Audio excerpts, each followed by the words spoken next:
ஆ hello hello hello. Karthi அண்ணா, என்ன பண்ணுறீங்க? நல்லா இருக்கிறீங்களா? நல்லா இருக்கேன். நீங்க எப்படி இருக்கீங்க? சூப்பராக இருக்குது. என்ன பண்ணிட்டு இருக்கிறீங்க? வேலைலாம் எப்படி போயிட்டு இருக்குது? வேலையில எங்க போயிட்டு இருக்கீங்க? என்னங்க எப்படி எல்லாம் சொல்கிறீங்க? என்ன வேட்பாளர் லிஸ்ட் வந்தப்ப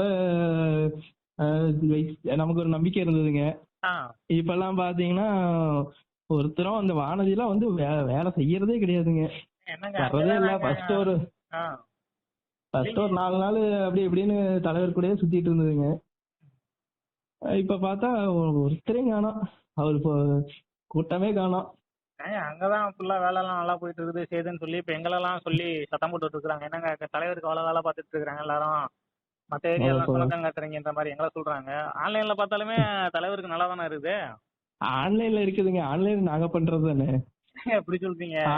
ஆன்லைன்ல நாங்களா பண்ணிக்கிறது. ஆமா, ஆனா ஆன்லைன்ல பாத்தீங்கன்னா நல்லா தான் காட்டுற மாதிரி இருக்குது தலைவரை. நாங்களா நம்பிட்டு தான் இருக்கிறோம். சரி தலைவர். ஆன்லைன்லயும் மீடியாலயும் நல்லா காட்டுறாங்க. ஆ எல்லாரும் தலைவர் தான் காட்டுறாங்க. ஆனா இங்க பிரச்சாரத்துல களத்துல இறங்கி வேலை செய்யணும் இல்லைங்களா? ஆமாங்க, நீங்க எல்லாம் போயிட்டு தானே இருக்கிறீங்க. அப்புறம் என்ன, எல்லாரும் போயிட்டு வருவீங்களா? எல்லாரும் போயிட்டு தான் இருக்கேன். ஃபர்ஸ்ட் ஒரு 4 நாளைக்கு 100 பேர் வந்தாங்கன்னா இன்னைக்கு 30 பேர் கூட வர மாட்டேங்கிறானுங்க. அதெல்லாம் பேமெண்ட்லாம் நிறைய ஆளாளுக்கு பண்ணிட்டு தானங்க இருக்கிறாங்க இல்லையா? பேமெண்ட் எல்லாம் பண்றாங்க.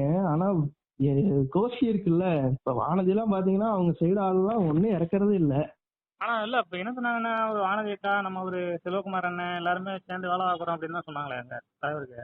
அவரு செல்வகுமாருக்கு அவருக்கு ஒரு காண்டு. அவருக்கு சீட்டு கிடைக்கலன்ட்டு அதுக்காண்டி நம்ம இந்த கட்சியை இந்த சீட்டு கிடைக்கலன்னு எல்லாத்துக்கும் கட்சி நான் தான் பெருசு. அது உண்மைதாங்க, நமக்கு தெரியுது. நம்ம ஒரு கொள்கை அது இதுன்னு சொல்லிட்டு நம்ம ஒரு இதுல போறேங்க.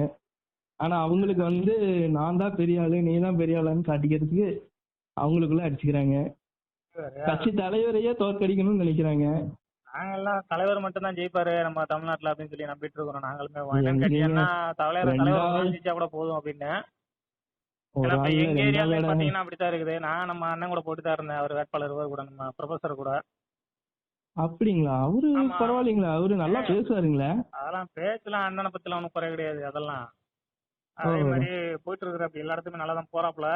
என்னன்னா இந்த கேஸ் ஒண்ணுல நம்ம ஆள் ஒருத்தர் மாட்டிக்கிட்டாரு. அந்த நியூஸ் வந்து தெரியுங்களா உங்களுக்கு? போக்சோ வழக்குல. ஆமா ஆமா ஆமா, தெரியுங்க. அது அண்ணனுக்கு தொடர்பு இருக்குன்ற மாதிரி சொல்றாங்க. சொன்னமே நமக்கெல்லாம் மனசு விட்டு போச்சு அப்படியே. ஏன்னா குழந்தை குட்டி எல்லாம் நமக்கு இருக்கு இல்லைங்க. கண்டிப்பாங்க. அதெல்லாம் வந்து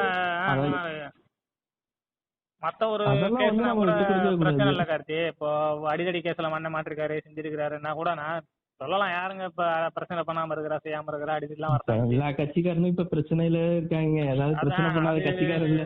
அதெல்லாம் பிரச்சனை கிடையாது. நமக்கு இந்த வழக்குங்கிறப்ப நமக்கு மனசு ரொம்ப உடஞ்சு வச்சுங்க. ஏன்னா போக்சோ வழக்குங்கிறது பாவம், 18 வயசு கீழேயா அந்த பிள்ளைகள் பாவம். நம்மால மாட்டிக்கிட்டானுங்க. நம்ம அண்ணனை வர சொல்றானுங்க.